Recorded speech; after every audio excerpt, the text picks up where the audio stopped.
Hello friends, welcome to the channel. पिछली video मैंने आपको सेल के बारे में बताया था, उसकी डेफिनेशन बताई थी और उसके फंक्शंस डिस्कस किए थे।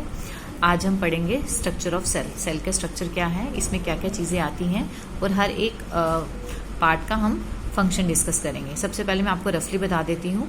ये जो है ये है आपका आउटर, जो मैंने सर्कल में ड्रॉ की है, ये है आपकी सेल मेम्ब्रेन। इसके अंदर ही सारे इसके पार्ट्स होते हैं। तो बाहर वाली आउटिंग को हम कहते हैं सेल मेम्ब्रेन। सेल मेम्ब्रेन को भी बाहर से एक कवरिंग होती है, उसको हम बोलते हैं, जो मैंने सर्कुलर में बनाई है, सेमी सर्कल में, उसको हम बोलते हैं सेल वॉल। इसके अंदर होता है न्यूक्लियस। न्यूक्लियस ये है, और ये जो इसके बाहर वाला पार्ट होता है, इसको हम बोलते हैं न्यूक्लियर एनवेलप। ये आपका होता है सेंट्रोसोम। ये है आपका रफ एंडोप्लाज्मिक रेटिकुलम और ये है आपका स्मूथ एंडोप्लाज्मिक रेटिकुलम। देन ये है आपका गोल्गी एपरेटस, ये है लाइसोसोम और ये है आपके mitochondria and this one is your ribosome. So चलिए एक एक करके डिस्कस करते हैं। सबसे पहले बात करते हैं हम सेल मेम्ब्रेन की, जो सर्कुलर में है। सेल मेम्ब्रेन क्या होती है? It is made up of protein. ये किससे बनी होती है? प्रोटीन से। It is found in every cell of animal and plant. Plant और एनिमल के हर सेल में ये सेल मेम्ब्रेन पाई जाती है। Every part of cell lie inside the cell membrane. जितने भी सेल के पार्ट्स हैं वो सारे कहाँ होते हैं? सेल मेम्ब्रेन के अंदर। ठीक है, तो ये सेल वॉल मेम्ब्रेन कंप्लीट है। ये प्रोटीन से बनी होती है और ये प्लांट और एनिमल सेल के हर सेल में पाई जाती है, और जितने भी पार्ट्स हैं वो सारे इस सेल मेम्ब्रेन के अंदर लाई करते हैं। ठीक है, नेक्स्ट चलते हैं। नेक्स्ट आती है हमारी सेल वॉल, जो मैंने आपको सर्कल में बताया था। आपकी सेल मेम्ब्रेन थी, उसके बाहर जो हम सेमी सर्कल में ड्रॉ करते हैं वो आपकी सेल वॉल। तो सेल वॉल क्या है? It is the outer covering of the cell membrane. It is present in only plants. ये सिर्फ प्लांट्स के सेल में ही आउटर कवरिंग पाई जाती है। Cell wall is made up of cellulose. जो सेल वॉल होती है वो किससे बनती है? सेल्यूलोज से। सो आपको ये एमसीक्यूज में भी पूछा जा सकता है कि सेल वॉल जो है वो किससे बनी होती है? सेल्यूलोज से। और जो सेल मेम्ब्रेन है वो किससे बनी होती है? प्रोटीन से। Then it provide shape to the cell. ये हमने ये क्या करती है, इसका फंक्शन क्या है बॉडी में? ये क्या करती है? सेल को शेप प्रोवाइड करती है। सो हमारी सेल्स को शेप कौन प्रोवाइड करता है?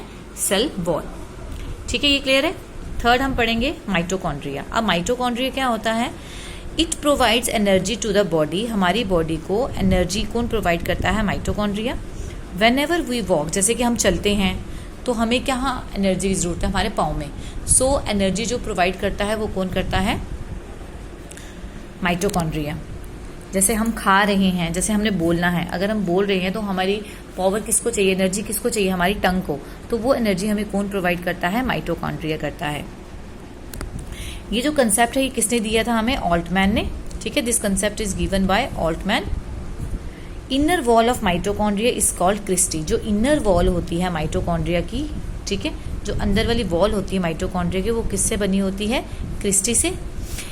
Krebs cycle works in mitochondria. आपको ये एमसीक्यूज में पूछा जा सकता है कि क्रैब साइकिल किस पार्ट ऑफ सेल में बनता है, किस पार्ट ऑफ साइकिल में प्रोसेस होता है? तो ये होता है आपका माइटोकॉन्ड्रिया में। तो ठीक है, माइटोकॉन्ड्रिया का डिस्कस ये पॉइंट्स कंप्लीट है। सबसे पहला क्या है? ये हमारी बॉडी को एनर्जी प्रोवाइड करता है। इसका कंसेप्ट जो है वो ऑल्टमैन ने दिया था। इनर वॉल जो होती है माइटोकॉन्ड्रिया की, उसको हम क्रिस्टी कहते हैं। और जो क्रैब साइकिल है वो कहाँ चलता है? माइटोकॉन्ड्रिया में। ये है आपका माइटोकॉन्ड्रिया। ठीक है, जो इसकी इनर वॉल होती है ना, वो उसको हम बोलते हैं क्रिस्टी। ठीक है, this one is inner wall जो है ये इसको हम क्या बोलते हैं? क्रिस्टी। जो क्रैब साइकिल है वो किसमें चलता है? माइटोकॉन्ड्रिया। तो अभी तक हमने 3 पॉइंट डिस्कस किए हैं। पहला सेल मेम्ब्रेन मैंने बता दिया, ये जो है इसको हम बोलते हैं cell wall, and third one is mitochondria. Let's move for the fourth point. Fourth point है हमारा गोल्गी एपरेटस। अब गोल्गी एपरेटस क्या करता है? It transfers energy from one part of the body to other. हमारी बॉडी के एक part से दूसरे पार्ट तक एनर्जी कौन लेके जाता है? Golgi apparatus. It makes balance in the body for energy supply. ये हमारी बॉडी में एनर्जी जो सप्लाई होती है उसका बैलेंस बना के रखना। कैसे? जैसे कि हमें अब हम चल रहे हैं कहीं पे, तो हमें एनर्जी कहाँ चाहिए? हमारे पाँव में। लेकिन ऐसा नहीं है सिर्फ पाँव में ही एनर्जी मिलेगी, नहीं। ये नहीं है कि सिर्फ पाँव में चलेगी, हाथ हमारे चलेंगे नहीं, ठीक है, हमारा मुंह नहीं चलेगा, ऐसा नहीं है। तो क्या करता है? एनर्जी का बैलेंस बना के कौन रखता है हमारी बॉडी में? वो है Golgi apparatus. Equal energy provide करेगा हर जगह। तो ये जो मेंटेन करता है बैलेंस, वो कौन करता है? Golgi apparatus. ठीक है, ये है हमारा गोल्गी एपरेटस। ठीक है, ये ये हैं, ये क्या करते हैं हमारी बॉडी में एनर्जी को ट्रांसफर करते हैं एक पार्ट से दूसरे पार्ट में और एनर्जी का बैलेंस बना के रखते हैं हमारी बॉडी में। देन कम्स फिफ्थ पॉइंट क्या है? वैक्यूल। हमारी बॉडी जो है वो किससे बनी होती है? 65% ऑफ वाटर से। अगर ये वाटर जो है प्रेजेंट होता है कहाँ पे? हमारी सेल के वैक्यूल में। सो वैक्यूल कौन सी स्पेस है? वो स्पेस जहाँ पे हमारी बॉडी का जो वाटर है वो स्टोर रहता है। So our body consist of 65% of water and this water is present in the vacuole of the cell. Okay, next है जो पार्ट उसका सेल का, वो है सेंट्रोजोम। सेंट्रोजोम क्या है? इसको किसने डिस्कवर किया था? बॉबरी ने। It divide cell, mean cell division जो हमारी बॉडी के अंदर होती है वो कौन करता है? सेंट्रोजोम में। It is highly found in liver. ये ज्यादा, सबसे ज्यादा जो सेल्स डिवाइड होते हैं वो कहाँ होते हैं? लीवर में। दैट्स वाई जो लीवर है वो अपने आप को फिर से रीजनरेट कर सकता है। अगर आपका लीवर डिस्ट्रॉय हो जाता है कई बार किसी डिजीज के कारण, तो लीवर में एक कैपेसिटी होती है कि अपने आप को फिर से रिकवर कर सकता है, अपने सेल्स फिर से रीजनरेट कर सकता है। तो सेंट्रोजोम सबसे ज्यादा कहाँ पाया जाता है? लीवर में। It is not found in brain. ये ब्रेन में नहीं पाया जाता। और ब्रेन में कौन से सेल्स होते हैं? Neuron cells. तो न्यूरॉन सेल्स ऐसे होते हैं जो अपने आप को डिवाइड नहीं कर सकते, अपने आप को मल्टीप्लाई या सेल डिवीजन जहाँ पे नहीं होती, मीन्स अपनी कॉपी जो नहीं बनाते हैं। जैसे कि so there is no cell division in brain, जिसकी वजह से जो ब्रेन में सेल डिवीजन है वो नहीं होती है। अब जो ब्रेन जो है उसमें वो किससे बना हुआ? न्यूरॉन से। लेकिन 90% न्यूरॉन सेल है उसमें और 10% जो है वो ग्लियल सेल है। तो 90% जो न्यूरॉन है वो कहाँ पाए जाते हैं? ब्रेन में। उसमें से जो 10% रह गए वो क्या है? आपके ग्लियल सेल। और कई बार जब कैंसर होता है, जैसे मैंने आपको बताया कि लीवर में ये सेंट्रोजोम पाया जाता है बट न्यूरॉन्स में नहीं पाया जाता। क्यों नहीं पाया जाता? क्योंकि यहाँ पे डिवीजन नहीं होती। लेकिन अगर डिवीजन नहीं होती तो जो कैंसर के सेल्स हैं वो मल्टीप्लाई कैसे होंगे? एक्चुअली बड़े सारे पेशेंट्स में क्या, जब कैंसर फाउंड होता है तो कैंसर क्या है? ये एक डिजीज नहीं है, it is a multiplication of the cell. तो जो रैपिड पे मल्टीप्लाई होते हैं। तो क्या होता है? न्यूरॉन जो है उसमें 10% ग्लियल सेल है, 90% न्यूरॉन सेल्स है। सो जो कैंसर मल्टीप्लाई जो हो जाता है ब्रेन में, वो सिर्फ 10% ग्लियल सेल ही होते हैं जो मल्टीप्लाई होते हैं और कैंसर बनाते हैं। अदरवाइज ब्रेन में कैंसर होने के कोई चांसेस नहीं होते हैं। देन 7th है आपका एंडोप्लाज्मिक रेटिकुलम। एंडोप्लाज्मिक रेटिकुलम क्या होता है? It provides internal structure to the cell. हमारी बॉडी को जो इंटरनल स्ट्रक्चर प्रोवाइड करता है वो कौन करता है? Endoplasmic reticulum. ये हमारी बॉडी में जो सेल है उसके स्ट्रक्चर को सपोर्ट भी करता है। अब जो एंडोप्लाज्मिक रेटिकुलम होता है वो दो तरह का होता है, एक स्मूथ और एक रफ। रफ क्यों होता है? क्योंकि इसके ऊपर क्या होते हैं? राइबोसोम। सो ये आपको डिफरेंस करने के लिए सफिशिएंट है कि एंडोप्लाज्मिक रेटिकुलम जो होता है वो रफ जो होता है वो क्यों होता है? राइबोसोम की वजह से। और जो स्मूथ होता है उसमें राइबोसोम्स नहीं होते। जैसे स्मूथ एंडोप्लाज्मिक रेटिकुलम जो है वो उसमें क्या होता है? फैट्स। और रफ एंडोप्लाज्मिक रेटिकुलम जो होता है उसमें क्या होता है? Protein. Then 8th one is ribosome. It is found by Palade. किसने इसको डिस्कवर किया था? पैलेडी ने। The ribosome is found in rough part of the endoplasmic reticulum. जो एंडोप्लाज्मिक रेटिकुलम का जो रफ पार्ट है वहां पे पाए जाते हैं ribosome. It makes protein in the body. हमारी बॉडी में जो प्रोटीन बनाते हैं वो कौन बनाते हैं? Ribosome. Ribosome is also known as protein factory. हमारी राइबोसोम को प्रोटीन फैक्ट्री भी कहते हैं। सो राइबोसोम को हम क्या बोलते हैं? Protein factory. हमारी बॉडी में जो प्रोटीन बनाता है वो कौन बनाता है? राइबोसोम। राइबोसोम कौन से होते हैं? ये हैं राइबोसोम्स। ओके। और जो एंडोप्लाज्मिक रेटिकुलम दो तरह के होते हैं, rough endoplasmic reticulum and smooth है। इनकी सरफेस जो होती है स्मूथ रहती है और इनकी सरफेस पे क्या होता है? राइबोसोम्स होते हैं। सो राइबोसोम को on the basis of sedimentation coefficient, तो राइबोसोम को हम डिवाइड करते हैं दो पार्ट्स में। Ribosome 70S and 80S। 80S stand for sedimentation. जो 70S की सेडिमेंटेशन होती है उसको हम बोलते हैं प्रोकैरियोटिक, और जो 80S की सेडिमेंटेशन होती है उसको हम बोलते हैं यूकैरियोटिक। तो जो प्रोकैरियोटिक होते हैं उनको माइक्रोस्कोप से देख सकते हैं, जो यूकैरियोटिक होते हैं उसको माइक्रोस्कोप के बिना देख सकते हैं। Then nucleus. न्यूक्लियस को किसने डिस्कवर किया था? रॉबर्ट ब्राउन ने। इसको हम ब्रेन ऑफ द सेल भी कहते हैं, क्योंकि मैंने आपको बताया था जो सेल के स्ट्रक्चर में जो बीच में क्या होता है? न्यूक्लियस होता है। तो ये इसको हम क्या बोलते हैं? Brain of the cell. आपको अगर एमसीक्यूज में पूछा जाए तो ब्रेन ऑफ द सेल कौन सा पार्ट होता है सेल का? तो वो होता है nucleus. So chromosome is find inside nucleus. Nucleus के अंदर क्या पाया जाता है? क्रोमोसोम। और क्रोमोसोम कौन सी जानकारी रखते हैं? डीएनए और आरएनए। डीएनए आरएनए जो प्रेजेंट होते हैं क्रोमोसोम, ये हमें जेनेटिकली या हेरिडिटरी जो हमें जीन्स जो होते हैं वो ये कैरी करते हैं।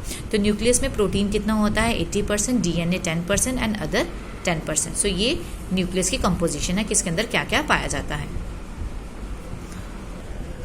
ये है आपका न्यूक्लियस, ठीक है। इसकी न्यूक्लियस की बाहर वाली कवरिंग को बोलते हैं nuclear envelope and this one is your nucleus. Okay, next चलते हैं। Comes lysosome. 10th पॉइंट है हमारा लाइजोसोम। अब लाइजोसोम को किसने डिस्कवर किया था? डी दुबे ने। Hydrolytic enzyme is found inside lysosome.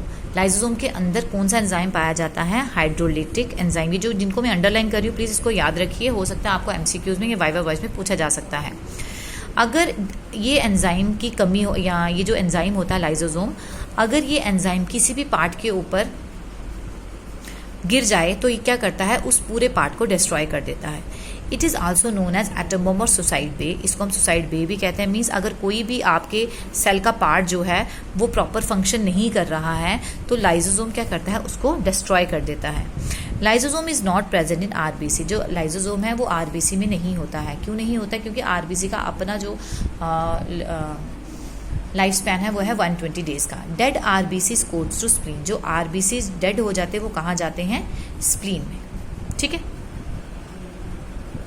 ये हैं आपके लाइजोसोम्स। ओके,